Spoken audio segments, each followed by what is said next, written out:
Well, it's Thursday the 9th of April. It's Thursday, just before Good Friday, so we're coming up to the Easter weekend now. Weather it's not as warm as it was yesterday, but it is still warm. Birds are still singing, probably not quite as prominently yet. And I do hear the odd car on the road today. So probably people going to get last minute supplies for this long weekend. We're pretty much okay. We've got our freezer full of virtually, and Mummy is off, so she is cooking dinner every day. Not me. I think I must find my sunglasses before I carry on. Yeah, that's better. I can see a bit better now. Yeah, I just had when I was inside now, just getting my sunglasses, I just had a call from the diabetes department.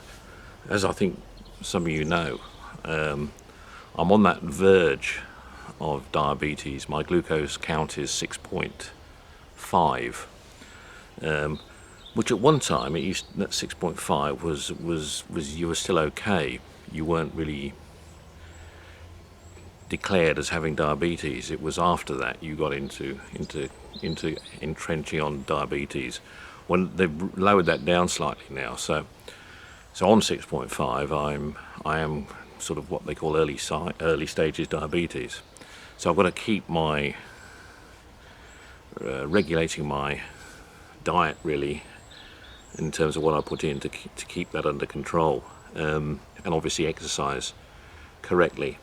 It's not, having everything else checked, feet and eyes, everything is fine, and you go in and have a glucose check every 6 months. Mine's been 6.5 for years, quite honestly, so it's not a question of it's jumped up suddenly. That's where it's been basically, and I know it can come down because when I have gone on real health kick schemes and done a lot of power walking and stuff, which I was doing last year, it'll come down as low as 6. But it's sort of the fact they've moved the goalpost slightly that it's made it. Sorry, I keep on looking up there because Rich's bedroom's up there, and I can hear her moving. Because it's now 6.5, they moved the goalpost, so I'm sort of now gone into that category. So they're good. I mean, I must admit they are very, very good, and I get calls, I get information, advice, and what else do I get? A free flu jab every year now. You're only supposed to get that at retiring age, and I'm not quite retiring age yet.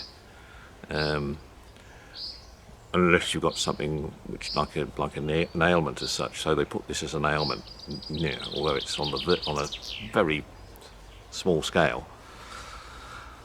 It's something I would say everybody should have. They should check, because it is the sort of thing, diabetes 2, that does creep up on you, and you can be feeling perfectly okay, and then have that check, and then you realise you've got something that's slowly changing, because it is something that you've got to. It's very common around the world, quite honestly.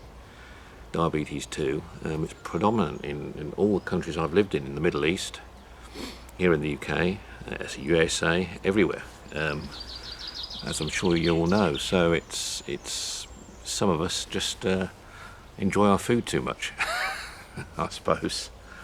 Healthy living, as they say. Yeah, it's nice sitting here in the morning having a cup of coffee, just listening to the birds singing.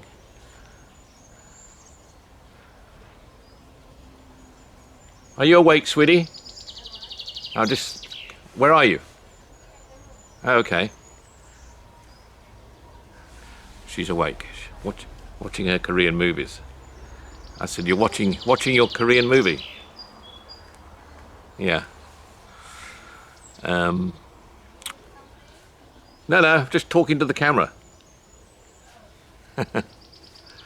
Look. This daily diary. Sometimes I've got plenty to talk about, and then sometimes I have very little to talk about. News up this morning. Our Prime Minister Boris Johnson, he's still in intensive care, but as what I can understand, he is on the mend. He is receiving positive treatment. He's taking a little bit of oxygen treatment, but he's not on any mechanical devices to help him with his breathing. He's breathing himself, and he's conscious and in good spirits and talking, engaging with the medical staff. But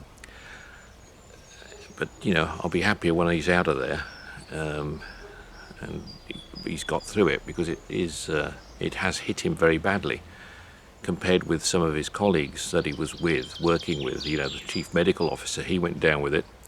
The health secretary, he went down with it, and there were other members of the cabinet of showing signs of it as well. So it went through the cabinet, or in government at the top level, very quickly, very easily. It's something not to mess with, that's for sure. I know they say 80% of the population it affects. Well, the information that I read all the time and what they state, 80% of the population, when you get this disease, 80% of the population, it's just a very mild form of a disease, doesn't really affect you. A further 15% of you have it a little bit more severely, and it lingers on a lot longer. And then there's roughly about 5% that require hospitalisation, and then there's between 1.5–2% which end up in death. So it's we just hear the reports on the number of deaths mainly. Well, that seems to come to the highlight, and because it's such a rampant disease going through the population, obviously there are a lot of people being hospitalised at any one particular time.